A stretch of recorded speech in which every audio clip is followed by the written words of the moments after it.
You're listening to the Retire Coast podcast, where money, business, and lifestyle come together. Join us each week as we explore smarter financial planning, starting and growing businesses, and building the life you want at every stage, from millennials and Gen X to today's retirees. As always, welcome back to Retire Coast.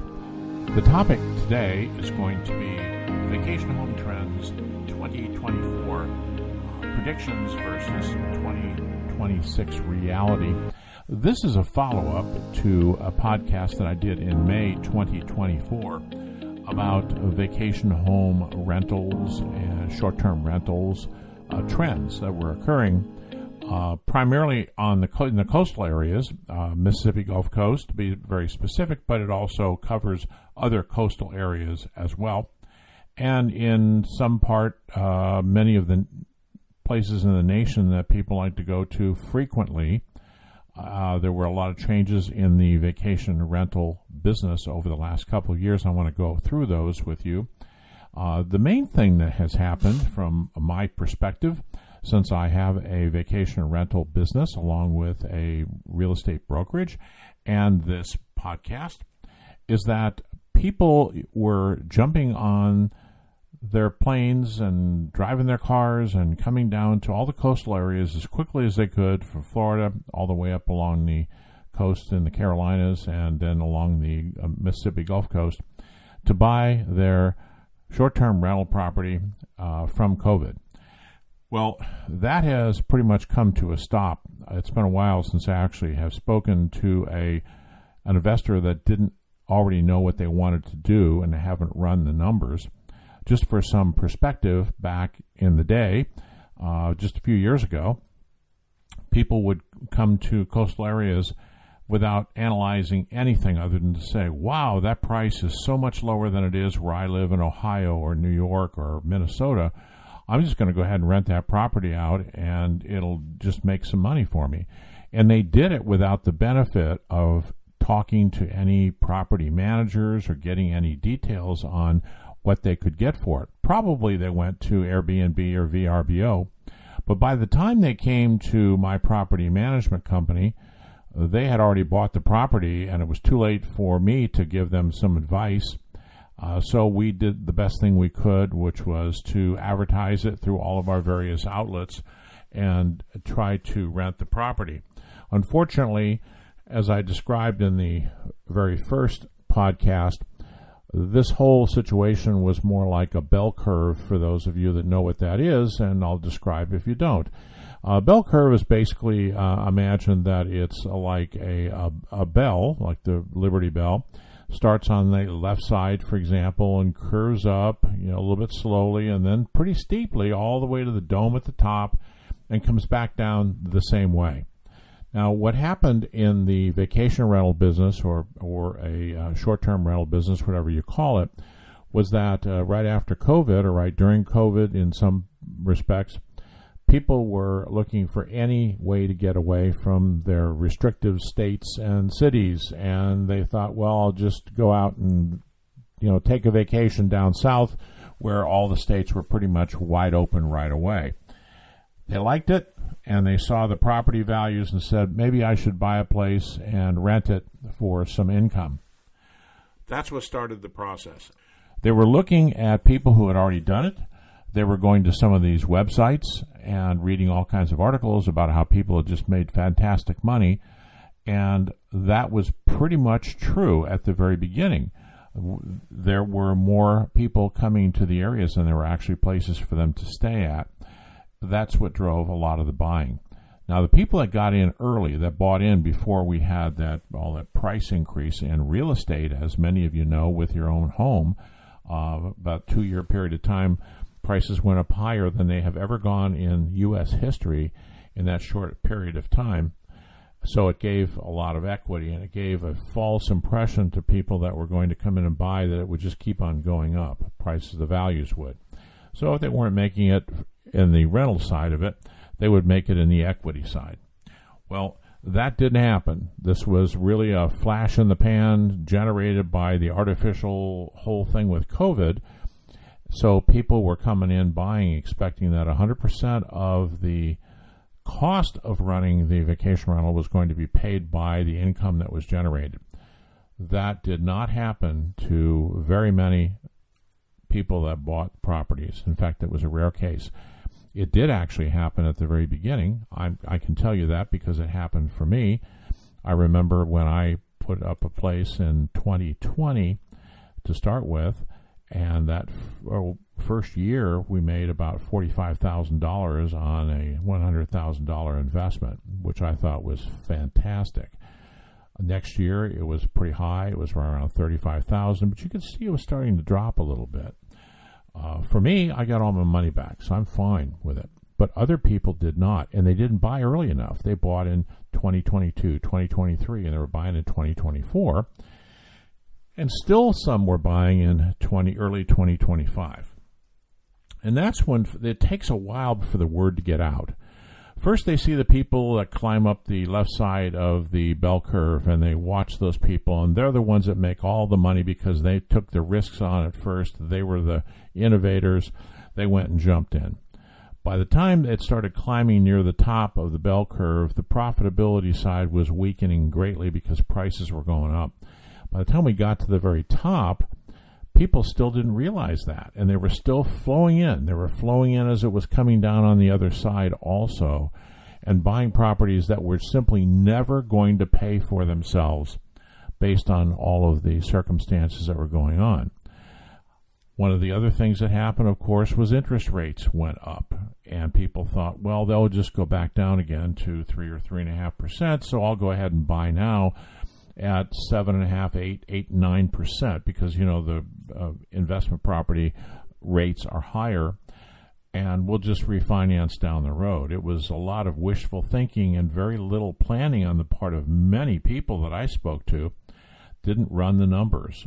I always ran the numbers on mine, and what I mean by running the numbers is doing a deep dive in rental analysis in the area to find out what the income is for the different types of properties, 2 bedrooms, 3 bedrooms, 4 bedrooms, for example. What's the vacancy rate?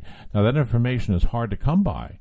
It's held by the people who already own the properties or the property management companies, and you would think that some of these investors would have called a property manager and said, hey, can you give me some idea of what I might earn in my property if it's this, if it's a condo or it's a house and it's this size or that size, and here's where it's located and it has a pool or it doesn't have a pool, etc.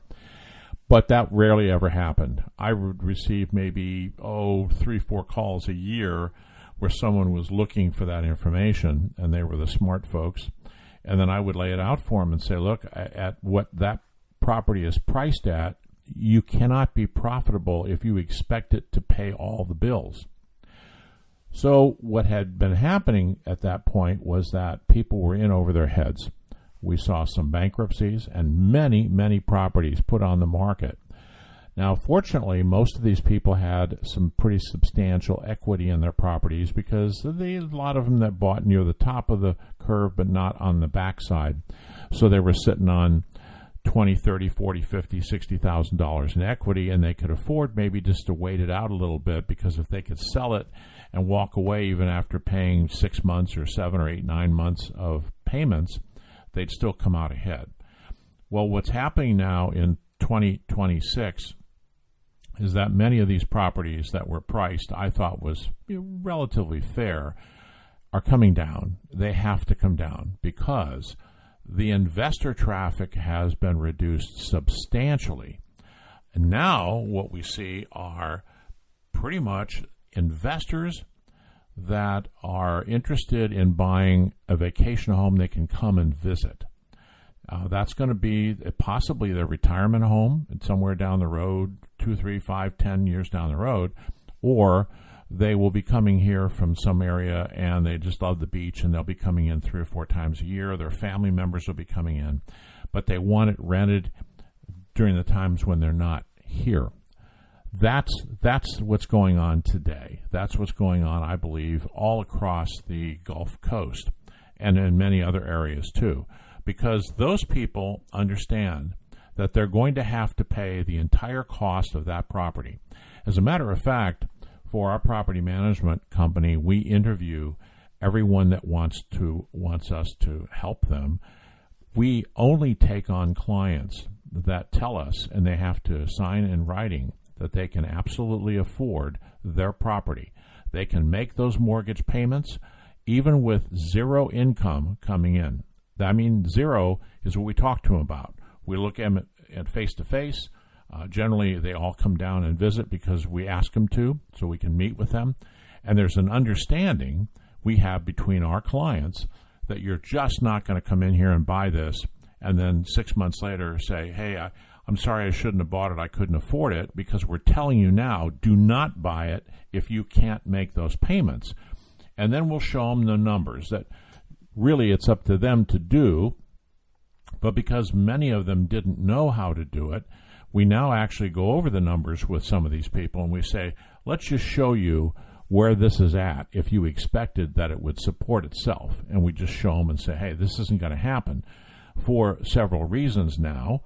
Okay, we had a great situation with very low interest rates before and lower costs for property and lower costs for insurance, and all of those things have gone away and they're higher. So you plug those numbers into a calculator, which we have. We've designed several that we use, and you run those numbers and they'll come back out that they're going to be a negative for you. And that's great. It doesn't make any difference for people that are buying these properties because they're going to use them for their own use. Again, if they make some money on it, that's fine. We have one client that told me the other day, he said, I don't care if you rent it or not. He said, it doesn't make any difference to me. He said, go ahead and rent it, it's fine, but if nobody comes in, I'm not going to worry about it because I can afford it. And then we have another client that came in from another state, and she said, I'm going to pay cash for it. I don't want to deal with any shortfall. I won't have any shortfall because, I have no mortgage payment. So basically, it's easy to say that you're going to be able to rent that property to cover the utility costs and the cable and the insurance and the taxes. That's a no-brainer for any decent property, at least along the coast, and I would think that's the case if you have any other desirable areas too, because a minimal amount should cover those costs. And that's kind of what they're asking for. They're saying, well, if I can just get those costs covered, I'm happy because I'll pay cash for the property and I won't have a mortgage payment, or I'll just go ahead and finance it because I have the money in the bank. I can always pay cash for it, but I want to use it. I want to use my money because, I can get a mortgage for 6% and I can make 12% in the market or something like that. And that's a smart application of available funds. And those are the people that we're working with today. The straight investors, I tell them, pay cash for the property, something that's anathema to me because for years I was always pushing the concept of high leverage. And of course, the reason for high leverage is because we had low inflation for years, we had relatively low interest rate for years, we had reasonable insurance rates for years, and you get used to that. It just year after year after year, it seems like that's the case. So going in highly leveraged with 10% down, if that's possible, that's something you want to do because you can tie your money up there and you don't need to. You're going to make the same dollar amount no matter how much you put down on it, except for the difference in the lower mortgage payments, but it won't change the revenue that comes in. So basically, what had happened is that dynamic now has changed entirely, and I'm saying to people, instead of going highly leveraged now, what you need to do is pay cash for the property, because if you took your money out of an account somewhere where you were making 5% or so, maybe it was a safe money market account, those money market account yields are dropping because interest rates are going down. So the best you can probably get is right around 4%, maybe a little bit higher than that as I'm speaking. And if you can get something around that range as a return on your property, then that's a smart thing to do. So you pay cash for your property because it's only costing around 4 or 5%, and then you use the income that comes in from the periodic rentals to cover all the other costs, and you're in pretty good shape that way. So it doesn't make any difference now, like it did before, that there was such a big variance between the money you would earn in stock markets and things like that now. And, for example, if you had a mortgage around 3%, a home mortgage, why would you pay that off if you can make 7, 8, 9% in the stock market. From a financial point of view, it doesn't make sense. From an emotional point of view, perhaps it does. Well, that leads me to one of the other factors, and that is insurance. Insurance rates nationally have been going up, and they went up drastically in 2024, and they went up again in 2025, and they're going up again in 26. The rate seems to have slowed a little bit in 26, but they are way up there. So I know there are properties along the Mississippi Gulf Coast that were in the $2,500, $3,000 a year range, and that includes wind and hail insurance, which is required. And those went up to $5,000, $6,000, $7,000, $8,000. So when you consider that giant leap in insurance, and you put that into your calculator and factor, you say, well, insurance alone could queer a deal. It could take you from a break-even, for example, to a loss. And that was a major factor that slowed down some buying by investors that really weren't going to use their properties for personal use. Another thing that happened is that of course, I've already covered the interest rate increase. Interest rates are dropping a little now. However, that we all look at the rate that's out there, which today, as I'm speaking, is right around 6%, but that's not what you pay for an investment property. And even a second home is going to be a little bit higher than that. And rates are lower than they have been, but they're still higher than they were back when they were around 3.5%. Now, as an investor, I know that the average rate for the last 60 years was about 7.7%, and today we're at 6%. So it's better than the average has been for a long time, except for the aberration of the short time when we had for personal use 3% or so, and for investment properties, I know I bought several at 4.5% to 5%, which I knew was a little bit higher, but it was still good because I've been buying properties for decades, and I know what the rates are. I used to buy investment properties in the 7.5% to 8% range all the time, and I made money on them. But you've got these two factors now. You have insurance that went up, and you had the interest rates that also went up. And then you have the other factor that I mentioned earlier, when the housing prices took that giant leap for about 2 years. They just kept going up and up and up. Those three factors really have pretty much killed the straight investment proposition for vacation rental properties, not just on the Mississippi Gulf Coast, but I think pretty much around the country as well, from what I can see. I've looked at them over in Alabama, and I've looked at them in Florida, and I can see what's happened with those. Now, other costs have gone up, too, because we've had that big inflation jump of a cumulative about 25% over the last 4 years or so. What that did was raise utility rates, water rates, all those other kinds of expenses, including maintenance expenses. Everything went up. But let me tell you what did not go up. Rates for vacation rentals have been stagnant for about 4 years. They have barely gone up at all. And that's primarily because the other main driver here is with all those people that were buying vacation properties, there were too many on the market.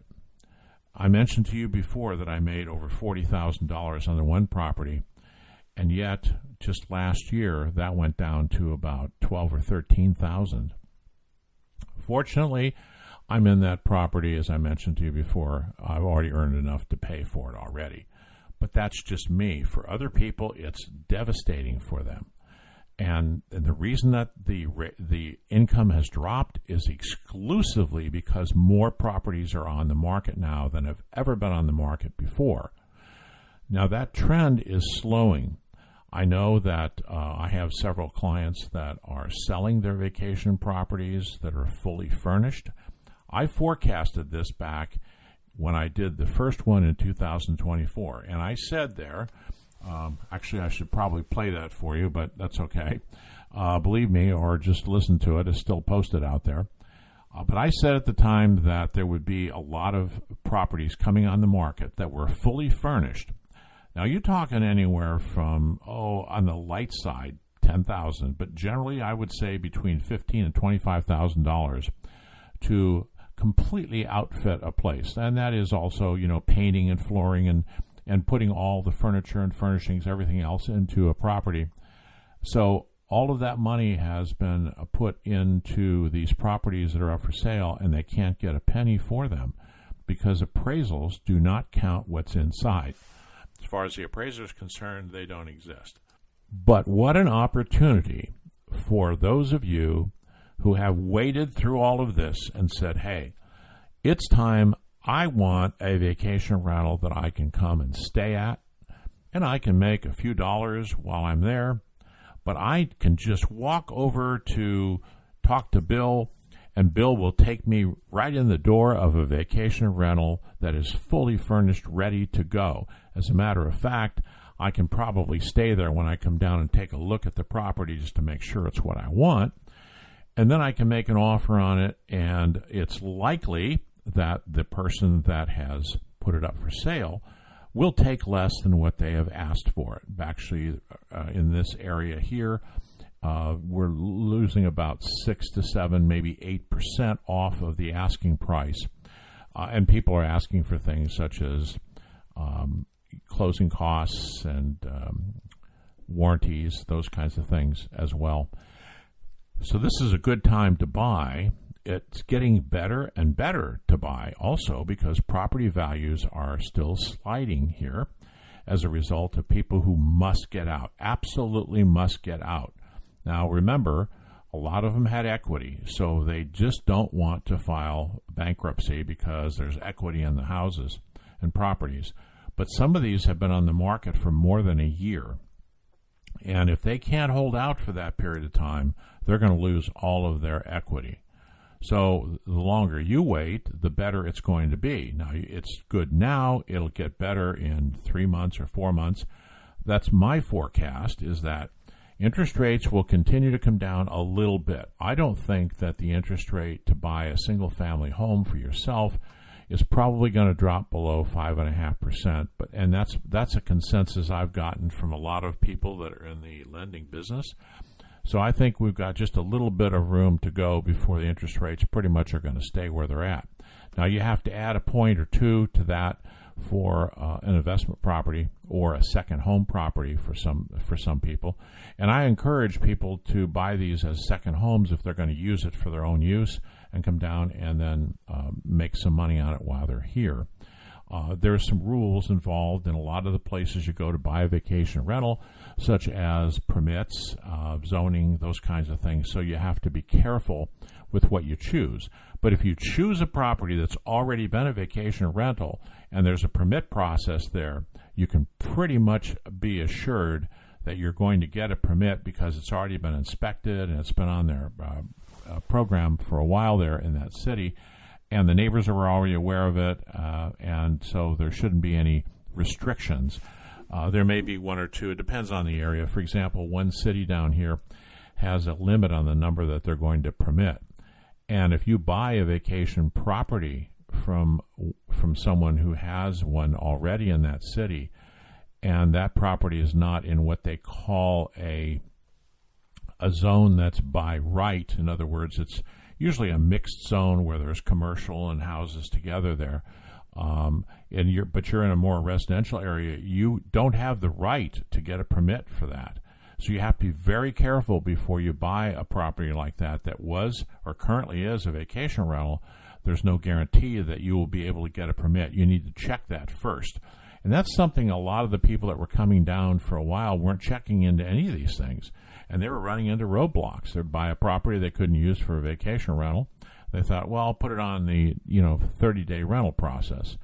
The problem with that is many of the vacation rentals flipped over to the 30-day process. And although we still have people looking for properties here to rent on a 6-month or 1-year program, it's not like it was before. So you may have to be lowering your price for that, and you may not make what you need to make if you try to rent it on a 12-month basis. For example, you might have a nut every month of, say, $1,500 or $1,600, and your property may only bring in 12 or 1,300. Now, you'll still be short, and that's not terrible. It may be one way out, and I've suggested that for some people before.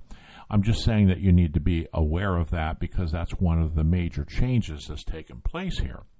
But there are properties, and more of these properties will come on the market. Some of them will come on the market through bankruptcies and can be purchased from the courthouse steps here. But there's a process you have to go through to make sure that they can't redeem the property later on. However, having said all of this, I want to bring this around to a pretty much a conclusion for you, and that is that if you're an investor, the best way to invest in a vacation rental property today is either to pay cash for it or to be able to finance it at, say, 20% down, which is typical. Get the best rate possible. Finance it as a second home if you can. And make sure that you've got enough money to make all of the payments.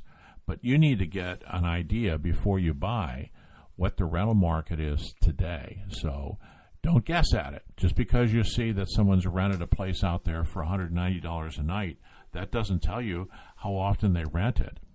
Also, if you start looking at their calendars and see if they're all scratched off, and there's X's in there or they're booked up, don't assume that those bookings are from people that are paying.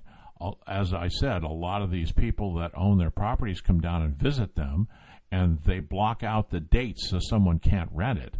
So you cannot use what's on Airbnb or VRBO in any way to justify, hey, look, this looks like we're getting 50, 60% occupancy rate. As a matter of fact, in most of the areas, to get 35 to 40% occupancy rate would be considered very good in this market today. Now, what is happening, though, just a kind of a trend on the edge I see, is that some of these properties are coming off the market and they're going to people who are living in them permanently. I have sold 3 in the last year and a half that were vacation rentals, part of my 5-year divestiture plan. Everybody should have a plan for what happens down the road. You don't hold them forever. And I have sold 3 of them to people that live in them permanently, which means for everybody else that we took 3 properties out of the market to reduce competition.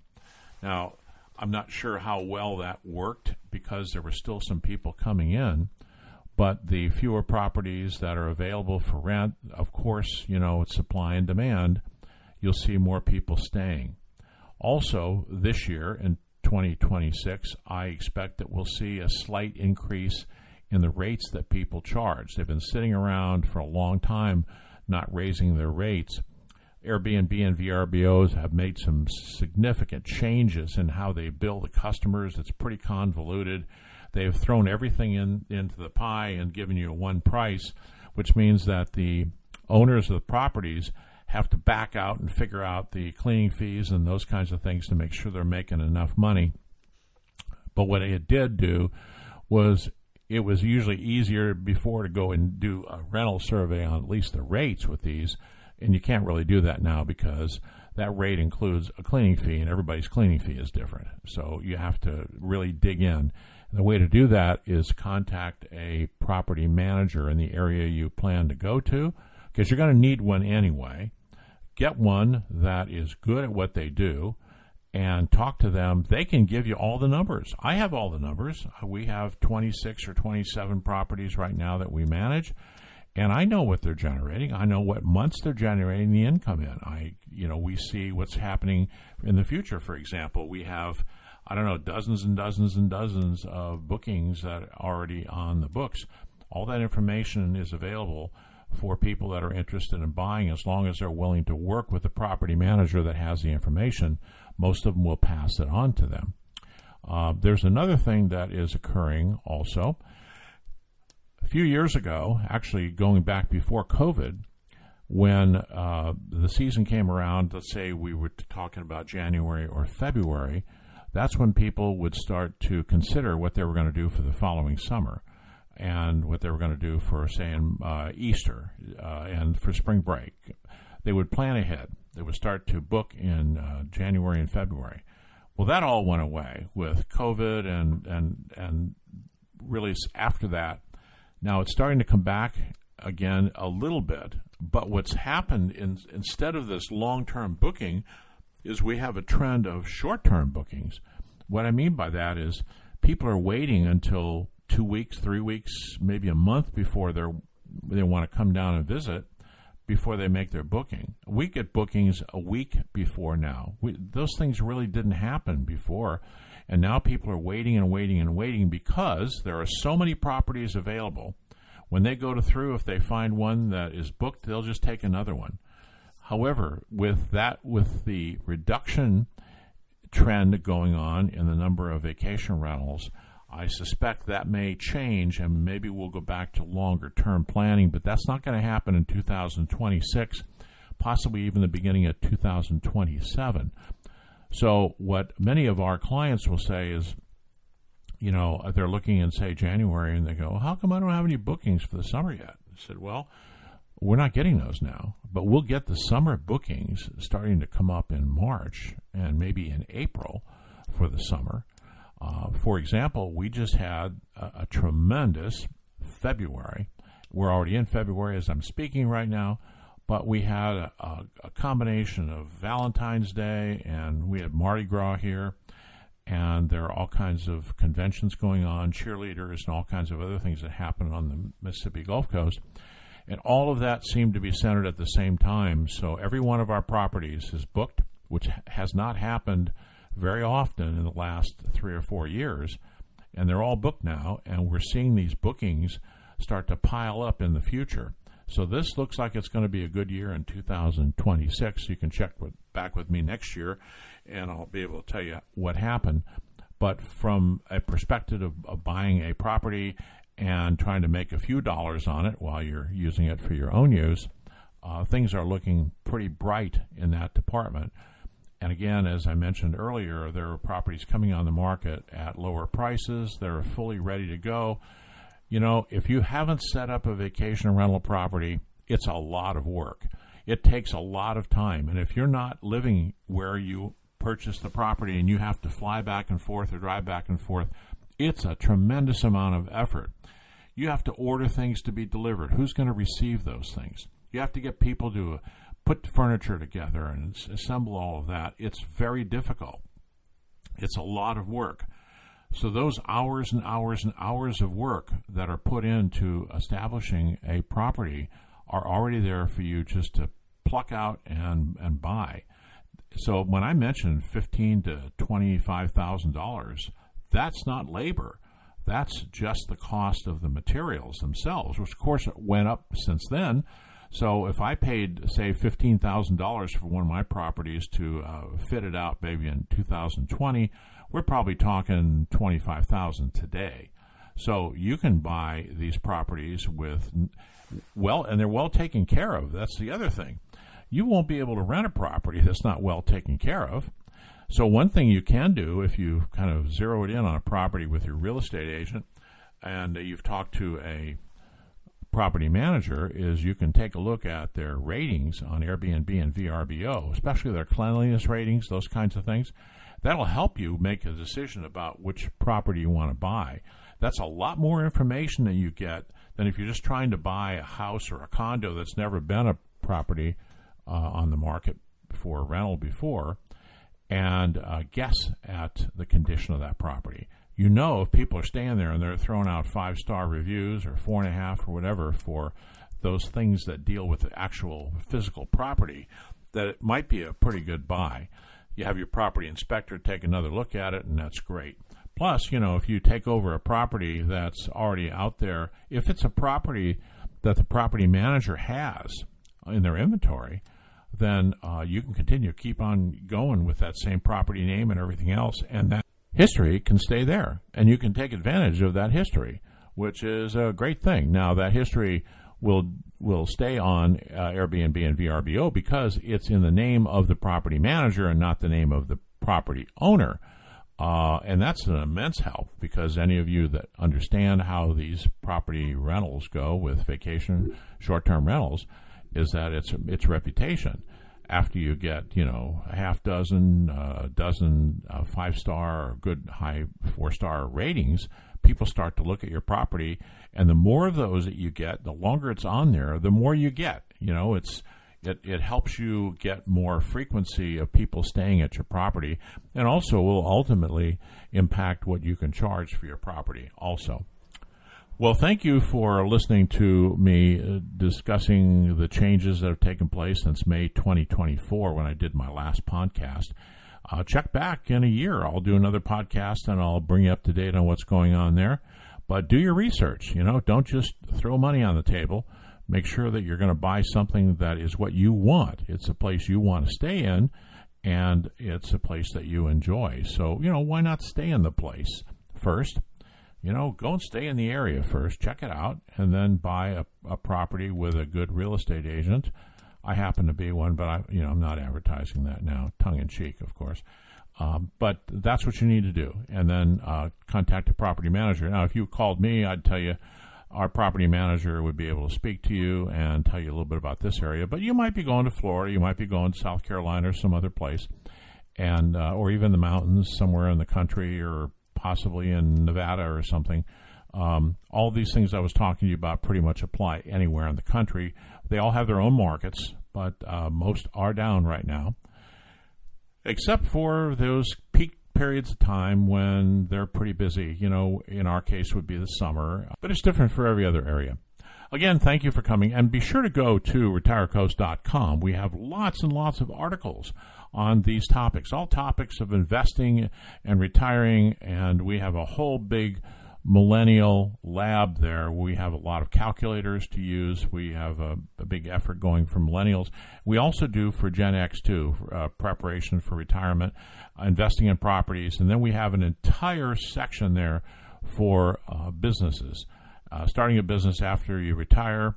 If you're not retired yet, I would still look at these articles because they're great. We cover every single facet of starting a business. What kind of business, how to do it, where to go for this, where to go for that, everything else. So we have a very large site that covers a lot of topics, all generated pretty much around money and lifestyle. Well, thank you for coming to our podcast, and please come back again.